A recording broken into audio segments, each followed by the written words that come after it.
phone lines contain the spread of misinformation. What would happen to our boys? The pain is unimaginable.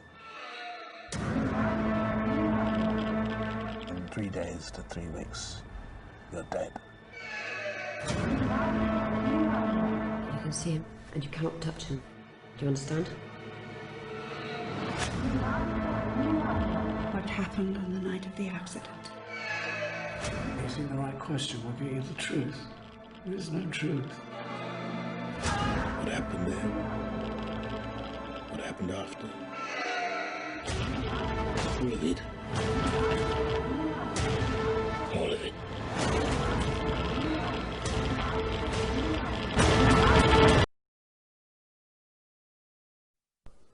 안녕하세요. 방사선학과 강현수, 서유림, 이영인, 장동현, 조영아, 최다소, 홍도희입니다. 지금은 보건대 방사선학과 엑스선 실습실에 가는 길입니다.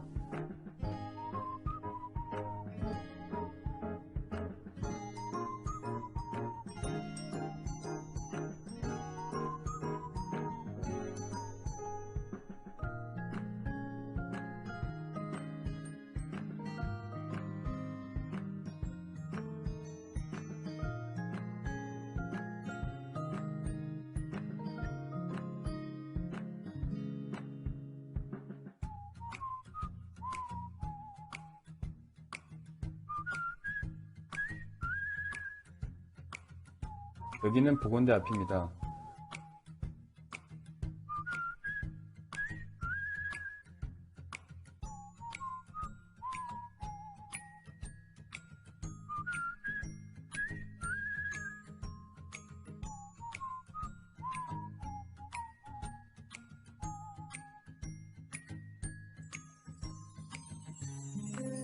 보건대 안으로 들어오기 전 코로나로 인해 청주대학교 전자출입 앱으로 문진표 작성 후 QR코드로 확인한 뒤 열체크를 해야 들어올 수 있습니다.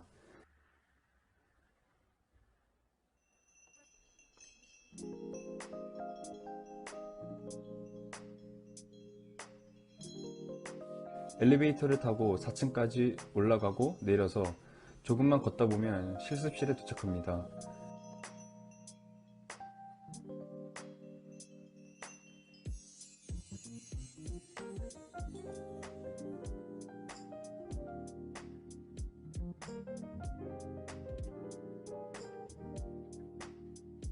방사선학과에서 제일 중요한 부분이 안전이라고 할 수 있습니다.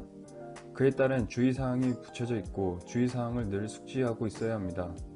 그리고 또한 방사선에 노출되는 것을 관리하고 방사선을 체계적으로 관리하기 위해 방사선 관리구역 표지도 붙어 있습니다. 실습실 내부 구조인데 실제 방사선 장비로 실습해보고 시스템을 보고 만지는 기회를 얻을 수 있습니다.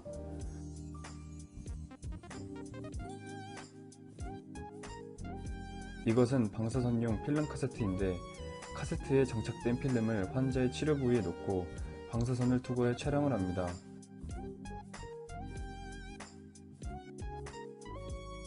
X선 촬영을 할 때 위, 아래, 양옆 등 여러 방면으로 움직일 수 있게 도와주는 장치입니다.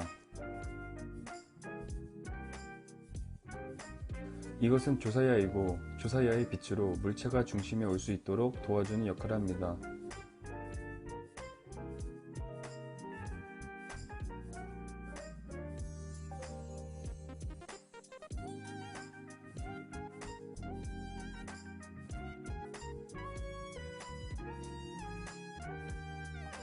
X선 장치 옆에 줄자가 붙어 있는데 기계와 환자 테이블까지 거리가 100cm가 가장 기본적인 거리입니다.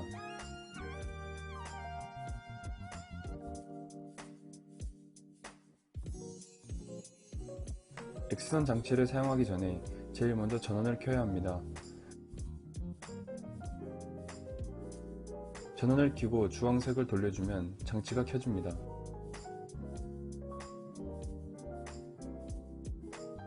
이것은 관제나비랑 관절류를 물체에 따라 조절해 영상을 획득합니다. 관절류량 관전압 조절을 마치고 영상을 획득하기 위해서 필요한 기구입니다. 한 번 누르고 기다리다 기계의 불빛이 나오면 한 번 더 눌러서 X선을 나오게 합니다. 여기는 암실인데 빛이 완벽히 차단되어야 하기 때문에 무조건 문을 닫고 적색등만 의지해 필름을 갈거나 현상해야 합니다. 현상을 할 때는 카세트에 현상을 할 필름을 빼서 현상기에 넣고 빈 카세트 안에 새 필름을 넣어주면 됩니다. 필름을 갈 때도 빛이 절대 들어가지 않게 조심해야 합니다. 암실에서는 어떤 빛도 안되고 적색등으로만 사용해야 합니다. 필름을 현상기에 넣고 현상을 할 때까지 기다려줍니다.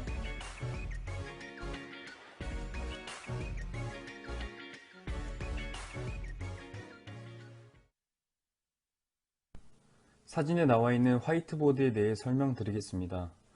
필름으로 X선 영상을 만들기 전에 X선 영상 형성과 관련된 내용을 먼저 설명드리겠습니다. X선이 인체에 조사되면 인체와 상호작용하면서 감약을 통해 강도의 차이가 발생하게 됩니다. 감약에는 투과, 흡수, 산란이 있으며 흡수와 산란을 통해서 광자수가 감소하고 광자 에너지가 손실됩니다. 흡수, 산란에 의한 감약의 차이에 따라 X선 영상이 형성되고 가시 영상으로 변환해 인체 투과 영상을 눈으로 확인합니다. 인체와 상호작용하면서 X선의 감약에 좌우하는 요소는 두께, 밀도, 원자 번호, 에너지 준위, 거리가 있습니다. 원자 번호가 클수록, 밀도가 높을수록, 두께가 두꺼울수록, 에너지가 낮을수록 흡수는 증가하게 되어 영상이 브라이트하게 표현됩니다. 또한 X선관에서 방사되고 있는 1차 X선이 물체에 입사할 때의 강도는 선원에서의 거리의 이승에 반비례되어 약해지는 거리 역자승 법칙에 의해 거리가 X선 강도에 영향을 줍니다. 이 외에도 관전압과 관전류, 조사시간 또한 X선 영상 형성에 영향을 미칩니다. 관전압은 X선의 투과력을 좌우하여 영상의 대조도에 영향을 끼칩니다. 관전압이 높아지면, 즉 KVP가 높으면 투과력이 증가해 감약률이 작아져 피사체에 투과하는 X선량의 변화가 줄어들어 대조도가 작아지게 됩니다. X선량은 관전류와 조사시간을 따로 구분해서 보지 않기 때문에 MAS라고 표시하며 이 둘은 상반 법칙에 따라 상호 의존 관계를 맺습니다. 이러한 관전류량은 X선의 양을 좌우해 농도에 영향을 끼칩니다. 따라서 X선의 영상 형성에 직접적인 연관되는 인자인 관전압과 관전류량은 대조도, 선예도, 입상성에 영향을 미치면서 영상의 품질이 결정되게 됩니다. 저희 조는 이 이론들을 바탕으로 필름을 통해 핸드폰의 X선을 조사하여 현상기에 잠상 필름을 삽입하여 현상, 정착, 수세, 건조, 배출의 순으로 현상 필름을 배출해보는 활동을 해보았습니다.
첫 번째 핸드폰 필름에 대해 설명드리겠습니다.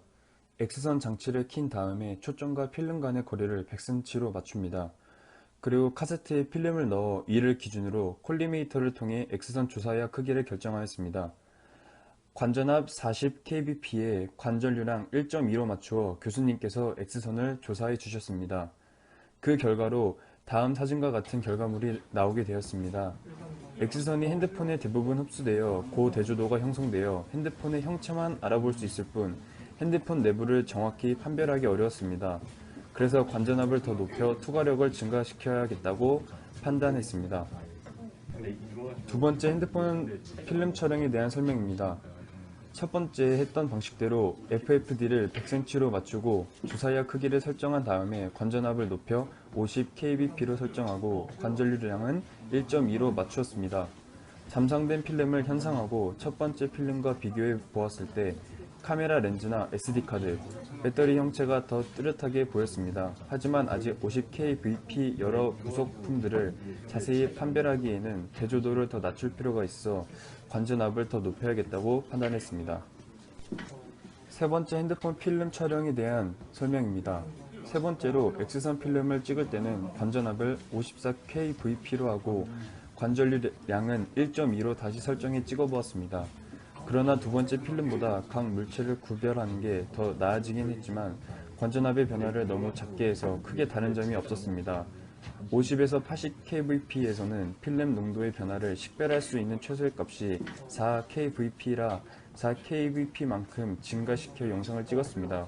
하지만 두 번째 필름을 찍었을 때도 각 구조물을 쉽게 구별하기 어려워서 관전압의 변화를 많이 줬어야 했는데 이 생각을 간과해 그저 변화를 식별할 수 있는 최소값만큼만 변화시킨 것이 문제였습니다. 이에 관전압의 변화를 크게 주어 식별 정도를 크게 하기로 판단했습니다. 네 번째 핸드폰 실험에서는 세 번째 실험에서 관전압의 변화를 많이 주지 않아 그전 실험과 차이가 거의 없었으므로 관전압의 변화를 더 크게 주어 실험을 진행하였습니다. 관전압은 65kbp, 관전류량은 전 실험과 동일하게 1.2로 설정하였습니다. 그 결과로 저대조도가 형성되어 핸드폰 내부의 카메라 렌즈, SD카드, 배터리 형체 등 여러 부속품들을 자세히 판별할 수 있는 사진을 얻었습니다. 다섯 번째 핸드폰 실험에서는 다른 조건의 변화 없이 영상 품질에 영향을 주는 선예도에 영향을 주는 기하학적 요소들 중 하나인 초점 크기만을 변화시켜서 네 번째 필름과의 선예도 차이를 알아보았습니다. 네 번째 실험에서는 관전류 150에 대초점으로 촬영을 했으므로 관전류를 100으로 낮추고 소초점으로 촬영하였습니다. 하지만 초점 사이즈만 다르게 했음에도 사진 자체가 너무 달라져 다시 진행하기로 하였습니다. 마지막 여섯 번째 핸드폰 실험에서는 네 번째 실험과 모든 설정을 동일하게 하고 초점의 사이즈만 변화를 주어 실험을 진행하였습니다. 관전압 65kbp, 관전류 150, 관전류량 1.2로 모두 동일하게 설정하였고 초점의 사이즈만 소초점에서 대초점으로 바꾸어 촬영을 하였습니다. 그 결과 대초점으로 찍은 사진과 비교해 보았을 때 소초점으로 찍은 사진에서 각 장치들의 간격 사이가 더 선명해 보인다는 것을 알 수 있었습니다.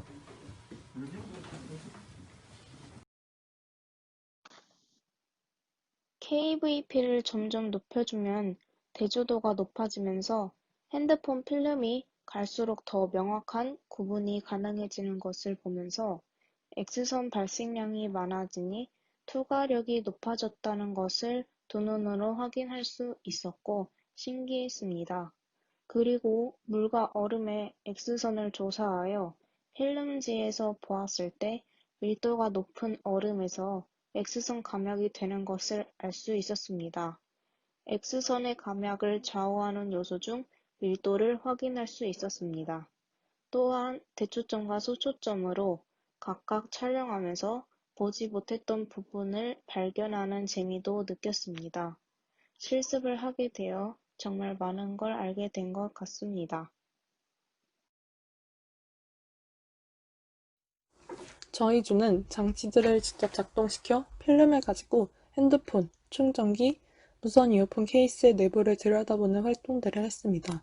관전압, 관전류 등 X선 영상 형성이나 영상 품질에 영향을 주는 요인들을 짧게 복습하며 영상 촬영에 알아야 하는 내용들을 다시 생각해보는 시간을 가진 후 실습을 했습니다. 온라인 수업으로 X선 촬영에 대해서 이론으로만 배우다가 실습을 통해 직접 겪어보며 그동안 배운 내용을 상기시켜보는 시간을 가지게 되어 머리로뿐만 아니라 몸으로도 관련 내용을 익히게 되어 뜻깊은 수업이 됐습니다. 이번 실습을 통해 밀도와 관전압의 차이를 바탕으로 감약과 대조도 차이에 관해 배우는 것도 흥미로웠지만 초점 크기를 달리하여 선회도의 변화를 알아본 것이 제일 인상 깊었습니다. 다른 조건의 변화 없이 관전류만 변화시켰는데도 다른 영상을 도출해낼 수 있다는 것이 신기하고 재밌었기 때문입니다. 그리고 기회가 된다면 FFD나 OFD의 변화를 통해서도 선의도의 차이를 직접 보며 배우는 시간을 가지고 싶다고 느꼈습니다. 또한 다음 실습 때 관전압 15% 법칙에 대해 배우면서 관전압과 관전류를 조절하며 직접 찍은 영상들을 통해 이 둘이 농도에 어떻게 영향을 미치는지 눈으로 보며 배우고 싶습니다. 감사합니다. 평소 강의를 온라인으로만 듣다가 이번 실습을 통해 교수님과 현장에서 눈을 맞추며 소통을 하니 집중력이 올라가게 되었고 그로 인해 수업의 질이 상당히 올라간 것을 느낄 수 있었습니다. 또한 여러 X선 촬영 장비들을 사진으로만 보다가 직접 눈으로 보고 다루다 보니 그에 대한 흥미가 더욱 생겨 의욕을 갖고 수업에 참여할 수 있었고 과제를 통하여 그동안 만나볼 수 없었던 동기들과 소통하는 기회가 되었던 것도 정말 좋았습니다. 그러나 평소 공부량이 부족했던 탓에 교수님의 질문에 답을 할 수 없는 상황이 연출되기도 하였고 직접 장비를 다룰 때에도 이론이 바로바로 생각나지 않아 많은 어려움을 겪기도 하였습니다. 따라서 다음 실습에서는 이러한 상황이 다시 발생되지 않게끔 배웠던 이론들을 다시 한번 정리해야겠다고 생각했습니다. 안녕하십니까. 2조에서 나레이션을 담당한 장동현입니다. 저는 이번 실습이 방사선학과 학생으로서 처음으로 방사선학과에 온 느낌을 준 실습이라고 생각합니다. 평소에 병원에서만 보던 장비를 직접 만지고 조작하면서 예비 방사선사로서의 느낌을 받았습니다. 그리고 앞으로 제가 해야 될 일이고 환자를 위해 장비를 다루는데 능숙하고 빠르며 정확하게 검사해야겠다는 생각이 들었습니다. 더불어 촬영만 한 것이 아니라 촬영한 필름을 직접 현상기에 넣어보고 카세트 안에 필름을 교체하면서 촬영하는 업무뿐만 아니라 현상하는 작업, 교체하는 작업도 체험하며 많은 경험을 얻었습니다. 또 교수님께서도 열정적으로 현상된 필름을 보시고 설명해 주셔서 사진을 보는데 많은 이해를 하게 되었습니다. 그리고 조원들도 열심히 실습에 참여해 주어서 감사하게 생각합니다.